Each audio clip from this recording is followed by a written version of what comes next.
I'm Going to Love You by Meg Howry. I was like, girl, covering my eyes, I don't even want to know. I've been trying to start this vlog for a minute. I just have not. I haven't been in any headspace. I've been hating every single clip that I film, etc. etc. You know how it goes. And I just decided that I'm doing it because this week I have a couple books that I have in the pipeline that I feel like I really want, or I will really want to give my thoughts on. And first one being They're Going to Love You by Meg Howry. This one,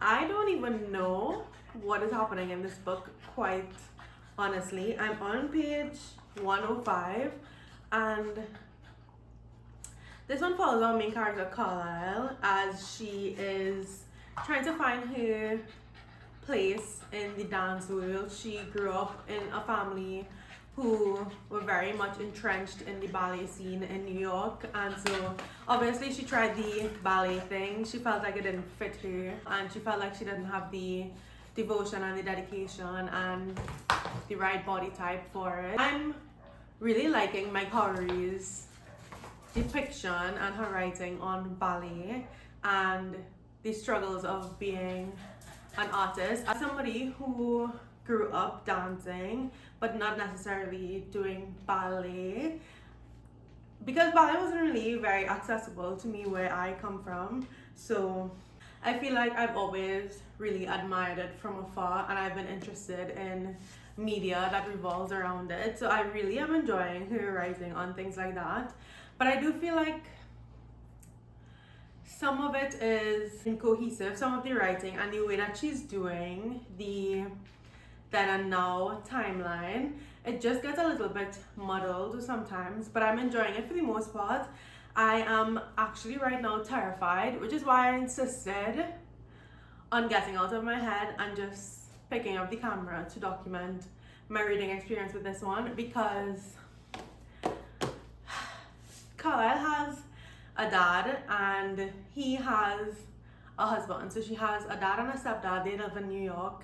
Both of them come from the dance scene, and this is set in, well, part of it is set during like the HIV epidemic breakout in New York back in the day. And then she also has a mom who was an up and coming ballerina until she got pregnant with Carlisle, and then she never really got back into it, and now she has like this whole new family, and Carlisle just doesn't feel like she fits in either family. She doesn't feel like she fits in either place, but she is enamored with James, who is her stepdad, her dad's husband, and she just thinks that he's so worldly and wise, and she loves talking to him.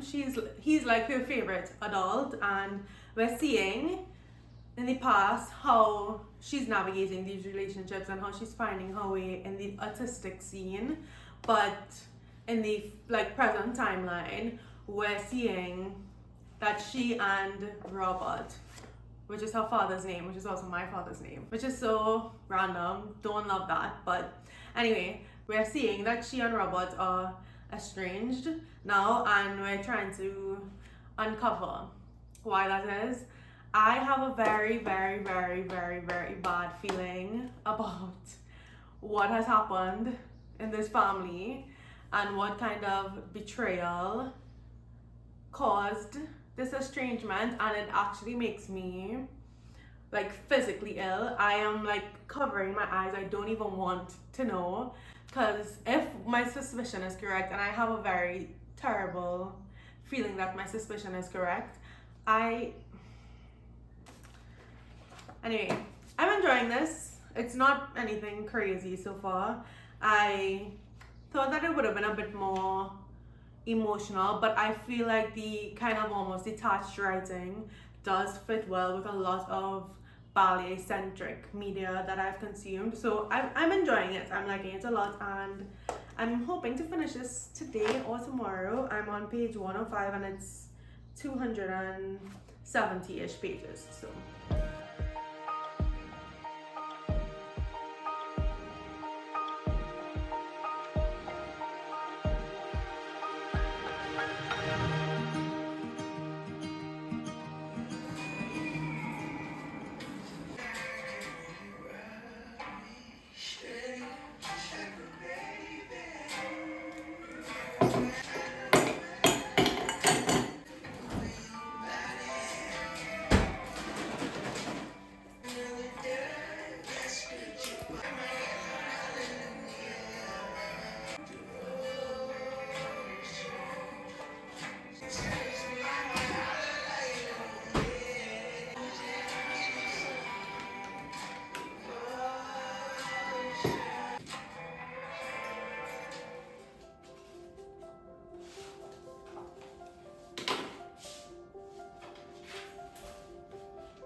okay,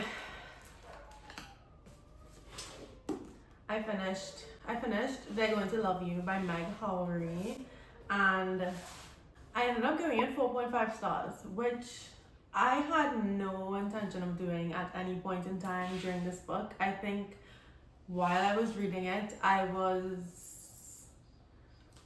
wasn't thinking of a rating, so I can't say, but it definitely, like, if I was thinking about it, it definitely wouldn't have been 4.5. I think this one really crept up on me because, I don't know, I haven't read a straight up lit fic in a minute, I think, and so sometimes I think I forget that lit fic lingers. Like, it really sometimes doesn't show itself until the end, which is kind of what happened with this. I was just kind of going through the motions of reading it. I was relatively interested. I'm not saying that I was bored. This was not a boring book, but it was kind of slow and sometimes meandering, and it involved a lot of really unlikable and selfish characters, which I typically don't like. I know a lot of people, like on the internet, say that they don't have to have lovable characters to love a book, but for me personally, I could like a book with unlikable characters, but I cannot love a book with unlikable characters that have no redeeming qualities. I need to really connect and feel for and love characters, at least some of them, in a book for me to really, really love the book. But I really, really liked this one, and I think that we ended up getting a really good ending for our main character. She was not unlikable, but she, I think, definitely had a lot of insecurity, and she was not sure of herself, which made it kind of difficult to read from her perspective a lot of the time, because she kind of centered her world around everybody else around her, and everybody else around her was kind of unlikable. So I don't know, it made it difficult sometimes, but I think that one thing I really enjoyed about this story is the way that very slowly, and not even in any kind of grandiose way, we ended up getting some kind of resolution to her really complicated relationship with her mom. I really, really liked that, and I loved that eventually she kind of got to stand on her own 2 feet, and she stopped worshipping and idolizing these two men who only idolize each other and ballet. really. And so it was really good. I really enjoyed the story and the way that it ended.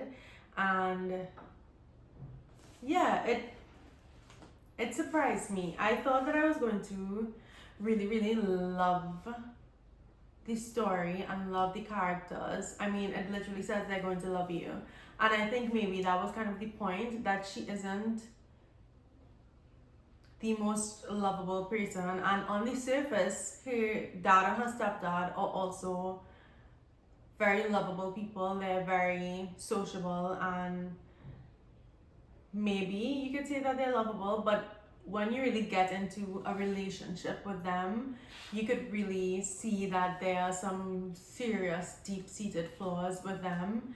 And I think by the end of it, you kind of came to understand them a bit more and feel more empathy towards them. But throughout the reading experience, I was just like, guys, y'all are adults. Y'all are adults. Like, get a grip sometimes, But I did end up really, really enjoying this one. So we finished this, and then I picked up One Italian Summer. I am on page 72, chapter 10 of this one, and I'm really liking it. This one follows our main character, Katie. Her mom recently passed away, and her mom was like the love of her life. She had a really close relationship with her, and she kind of doesn't know what to do with herself now. And she and her mom had planned a trip to Italy before her mom passed away, and she ended up going on this trip on her own. And it's Rebecca Searle, so there is some type of magical realism here. And she sees her mom at like age 30, and her mom's 30-year-old self and Katie have struck up some kind of friendship where I'm at in the book, and they are kind of exploring Italy through the mom's lens, because she did have like this trip that she always talked about when she was young, about when she went to Positano, I'm not sure how to pronounce it, but yeah, I think it's cute so far. I'm liking it more this time than when I had initially started to read it a couple of years ago when it came out, because there's some kind of cheating adjacent behavior in here that I'm not loving so far, but we really haven't gotten much romance. So I don't have a verdict on how I'm feeling about it yet, but yeah, I'm liking this one.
I just got back from church, but I have an update of or on One Italian Summer. I'm about 50% now, so I feel like now is a good time to talk about it. But I'm really liking it so far. I feel like we're not going too romance heavy, and also very technically the female main character, or just like our general main character here, she is like technically separated from her husband. Like, she did say she thinks she might want a divorce right before she got on the plane to Italy. So I mean, everybody has their different morals and like feelings about stuff. I do feel like in moments she's being really condescending about the marriage lifestyle and stuff. I remember I highlighted a part where she was talking about she can't remember how it feels to be with somebody who has never seen her pee or feel sick or anything like that, like in response to the feeling of like a new kind of connection that she's having. Which I just feel like that whole paragraph, as she was going off about it, I was like, girl, that is what marriage is. You signed up for it, and you were also in a long-term relationship with him before you got married. So like, why are you acting shocked? Why are you acting like this is not what you asked for, and now you're trying to find like validation and happiness in another type of arrangement? So I mean, it's tricky because I just know I do not condone stuff like that. I feel like if you get married, it's such an important covenant, and breaking it,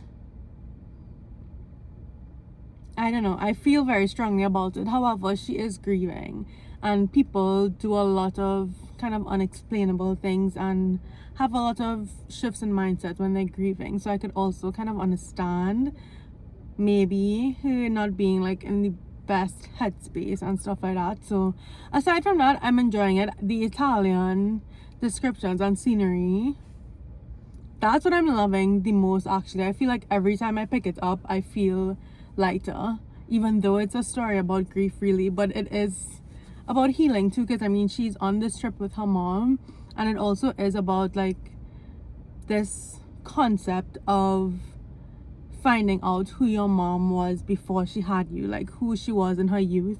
And I feel like as somebody who really wants to have kids in the future, I love this premise, and I love seeing like this, like I'm currently living in that timeline of my life before I had kids, and like this is the person that I'm going to have to describe to my kids one day and show pictures of, you know. And I love the thought of it. I also really love from the other perspective that I have no idea what I wish I could spend a day with my mom before she had kids, you know. I still have my mom and we are very close and I see her all the time, but I wish I could spend a day with her when she was 21, because I mean, she had me at 22, which was not that old. And I also feel like it's bringing up questions for me about, if my mom didn't have kids so young or didn't start a family so young, where would she have been? What would she have done? What stories would she have had to tell, you know? So it's interesting in a lot of different ways, and I'm really enjoying it for the most part. So yeah, that's kind of my update.